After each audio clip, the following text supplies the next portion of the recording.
Hi everyone. Welcome to SKLEARNING.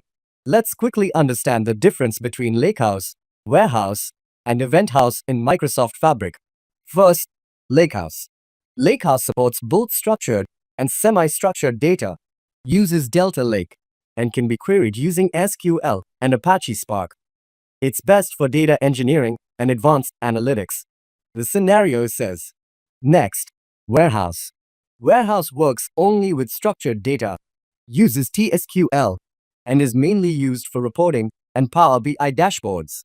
Perfect for business intelligence. Now, Eventhouse.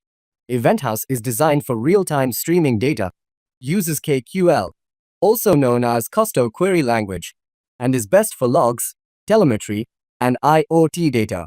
Simple exam trick. Lakehouse means flexibility. Warehouse means SQL reporting. Eventhouse means real-time data. If you learned something new today, like the video, share it with your developer friends, and subscribe to SKLEARNING for more smart learning.